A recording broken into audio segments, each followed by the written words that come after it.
Bismillahirrahmanirrahim. Assalamualaikum warahmatullahi wabarakatuh. Alhamdulillah pada kesempatan ini kita bisa berkumpul pada acara penyuluhan konseling pada calon pengantin. Maka dari itu izinkan saya untuk memperkenalkan diri. Perkenalkan, nama saya Anissa Amalia Oktaviana, mahasiswi kebidanan dari Universitas Muhammadiyah Tasikmalaya, yang mana saya akan memberikan edukasi atau pemahaman tentang konseling calon pengantin. Sebelum itu, saya akan menjelaskan apa itu pernikahan. Pernikahan adalah ikatan antara kedua belah pihak, yaitu calon mempelai wanita dan calon mempelai laki-laki, dan yang mana pernikahan adalah titik awal terjadinya suatu keluarga. Nah, tujuannya diadakan konseling calon pengantin ini agar calon pengantin atau suami istri ini bisa berkembang dan bisa memecahkan masalah di rumah tangganya dengan cara-cara toleransi, menjaga komunikasi, saling menghargai, sehingga menjadi keluarga yang harmonis. Nah, sebelum itu saya ingin bertanya, berapakah umur ideal untuk melaksanakan pernikahan? Apa? 21 tahun. Nah, betul, 21 tahun. Sesuai Undang-Undang Dasar Pernikahan Nomor 1 Pasal 6 Ayat 2 menyatakan bahwasanya untuk melaksanakan pernikahan seseorang di bawah umur 21 tahun harus mendapatkan izin dari kedua orang tua. Sedangkan pada pasal 7 ayat 1 menyatakan bahwasanya pernikahan diizinkan jika mempelai laki-laki berumur 19 tahun dan mempelai wanita berumur 16 tahun. Nah, pada itu kita betul-betul harus mempersiapkan pernikahan ini dengan baik.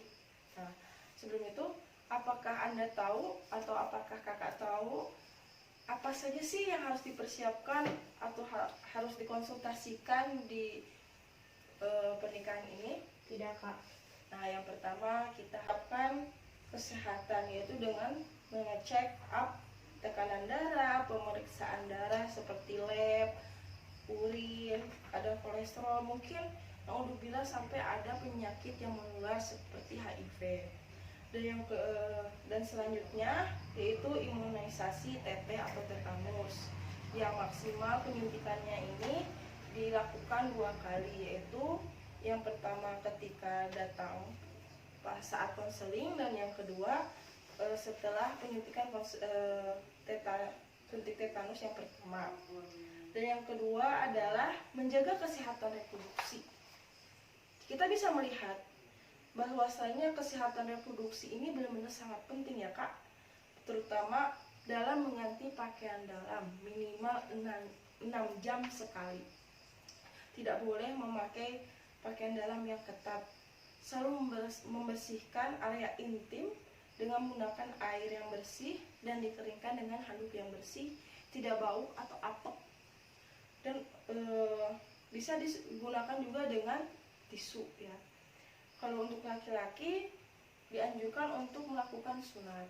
Nah, selain itu juga kita harus mengetahui faktor kesehatan fisiologis seperti tadi, saling menghargai, saling menerima kekurangan dan kelebihan pasangan, mengenal sifat masing-masing ya. Nah, dan yang keempat ini yang paling penting. Nah, karena kakak adalah calon ibu, nantinya harus mempersiapkan gizi yang sehat, gizi yang seimbang, dan meminum tablet tambah darah dan asam folat.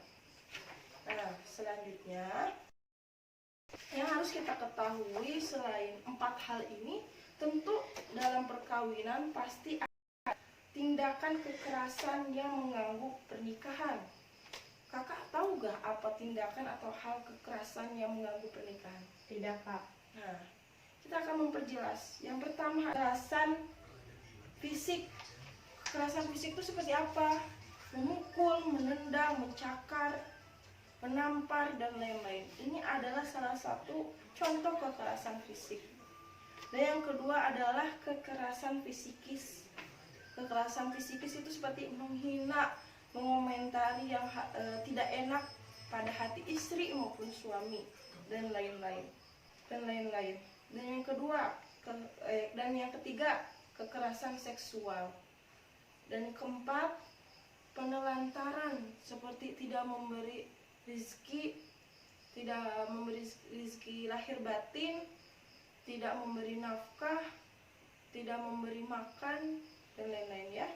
Dan yang terakhir adalah eksploitasi, yaitu memperbudak istrinya atau memperbudak suaminya, menjual istrinya atau menjual suaminya. Nah, hal-hal ini tidak boleh terjadi pada rumah tangga. Nah, jika ini terjadi, apa yang harus kita lakukan?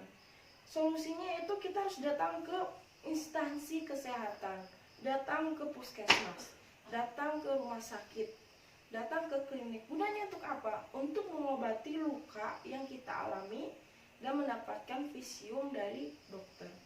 Dan yang kedua, menceritakan masalah kepada keluarga agar masalah ini bisa diselesaikan secara kekeluargaan. Dan selanjutnya, melaporkan ke polisi. Dan yang terakhir, konsultasi ke psikologis atau hukum, atau melaporkan ke desa atau Pak RT ya. Nah, jadi ini yang harus kita hindari ketika pernikahan. Nah, selain hal-hal yang negatif pada pernikahan, tentu pasti seorang suami istri akan merencanakan kehamilan, dan kita perlu mengetahui apa saja tanda-tanda kehamilan, seperti tanda positif yang ditandai 2 garis merah di tespek.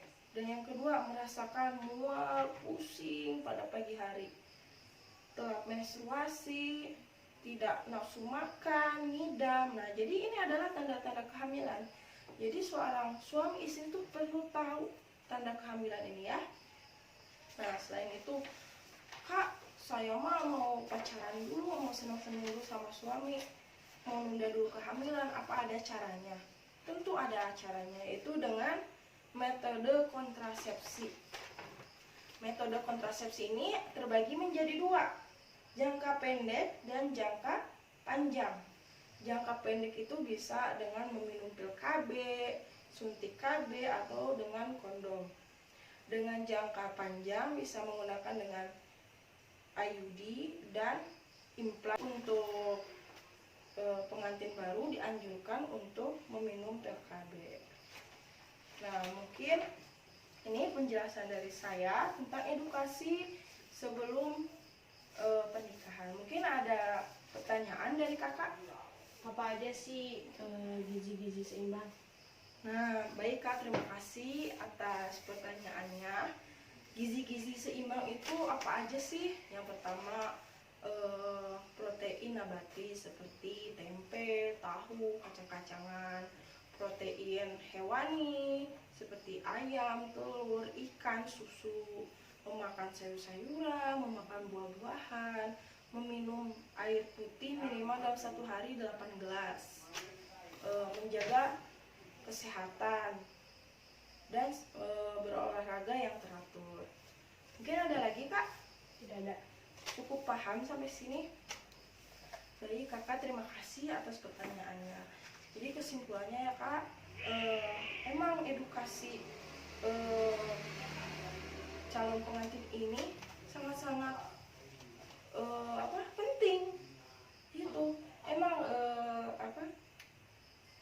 konseling calon pengantin ini di bawah naungan KUA, kantor urusan agama. Karena apa? Secara umum untuk menghindari perceraian ya, karena banyak sekali di negara kita yang menggugat cerai. Dan yang kedua, agar tidak ada penyesalan atau tindakan pada pernikahan nanti. Jadi kita harus benar-benar paham banget tentang edukasi calon pengantin ini ya. Mungkin habis ini Kak, saya minta waktunya untuk Kakak foto bersama 5 menit. Langsung saja saya tutup acara ini. Terima kasih atas waktunya Kakak saat hadir di acara penyuluhan konseling calon pengantin ini. Jika ada kesalahan kata maupun informasi mungkin kurang jawaban dari saya atas pertanyaan Kakak, mohon dimaafkan ya Kak. Terima kasih. Wabillahi taufiq wal hidayah. Wassalamualaikum warahmatullahi wabarakatuh. Waalaikumsalam warahmatullahi wabarakatuh.